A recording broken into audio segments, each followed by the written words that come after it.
The sky darkened over Sydney in the early 1930s as storm clouds rolled across the harbor, casting a heavy shadow over the half-built giant that loomed between the shores.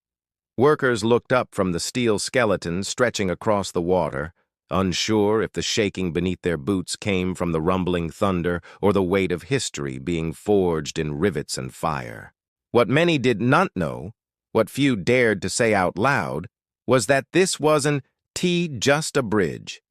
It was a gamble, a vision, a challenge to fate that, if it failed, could take lives and shatter a nation's pride.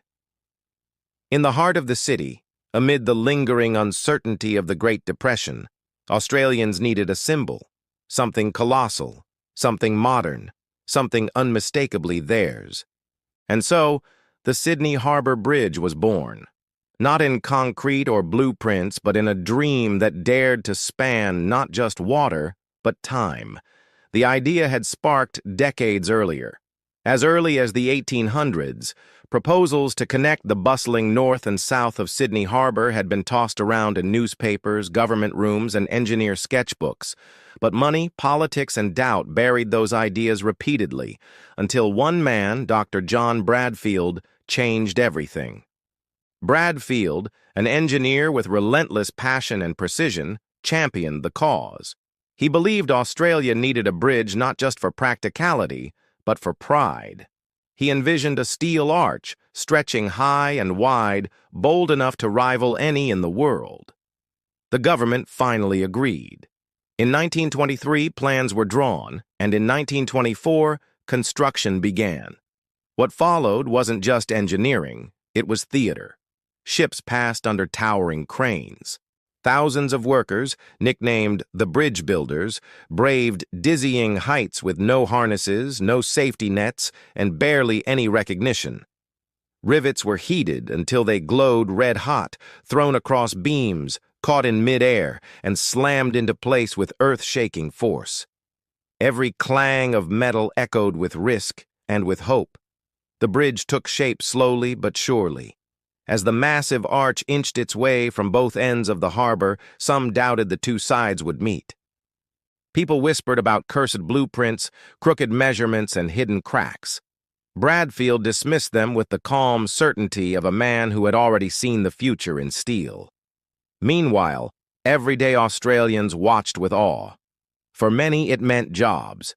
For others, it was inspiration. Children climbed rooftops to glimpse the growing arch. Artists painted it. Journalists followed every milestone. As the Depression worsened, the bridge became a reason to believe in better days. But behind the scenes, struggles mounted. Costs soared. Critics grew louder.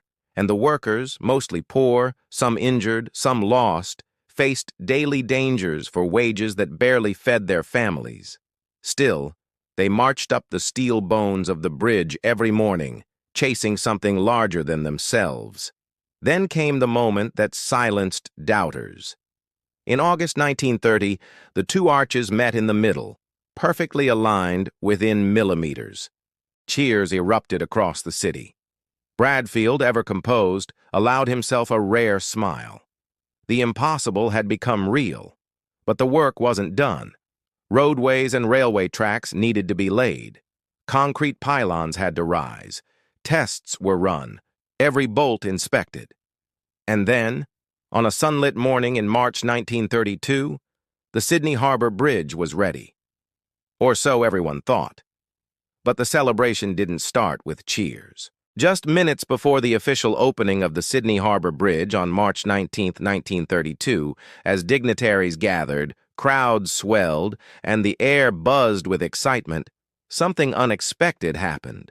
A man on horseback, dressed in a military-style uniform, burst through the barricades and galloped toward the ribbon stretched across the bridge.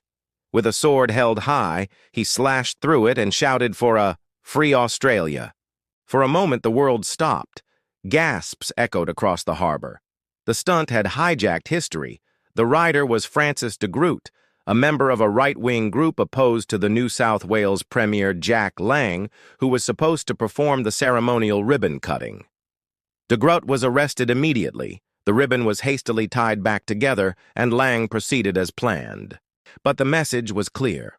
This bridge, as powerful a symbol as it was, could not escape the tensions of its time. Still, nothing could overshadow what the bridge had come to mean. Over a decade of planning, nearly 8 years of construction, and the tireless efforts of more than 1,400 workers had finally led to this moment.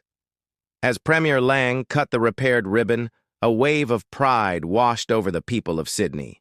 The bridge opened to thunderous applause, trumpets blared, and people streamed across its deck, on foot, on bikes, in horse-drawn carriages. For that day, the economic pain of the Great Depression melted into joy. At 1,049 meters long and 134 meters high, the Sydney Harbour Bridge became the world's widest long-span bridge and the tallest steel arch bridge of its time. Its 4 concrete pylons, though mostly decorative, stood as towering symbols of strength. The arch alone weighed more than 39,000 tons, but numbers couldn't capture what it truly was. It connected more than land. It connected people, communities, and dreams. In the years that followed, the bridge carried more than traffic. It carried stories. Newlyweds posed under its arch. Soldiers marched across it on their way to war. Protesters later used it as a platform for messages of change. Artists painted it again and again, its steel outline forever etched into the identity of Australia. But for many, the story always came back to the workers. Men like Billy Johnson, who climbed the beams without fear, but never spoke of the friend who fell beside him.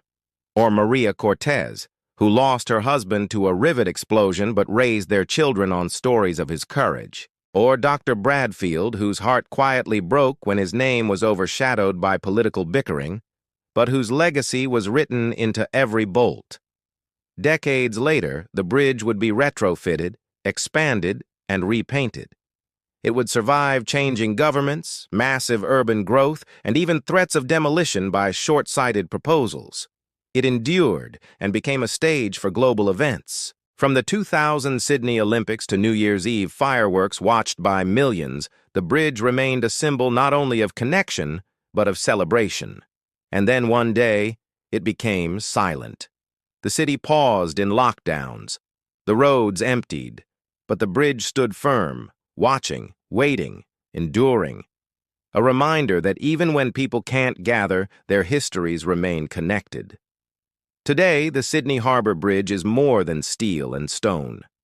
It is a monument to boldness, to resilience, to the unbreakable spirit of a people who built something that defied fear, gravity, and doubt. Every time someone crosses it, whether by train, car, bicycle, or foot, they are not just taking a journey.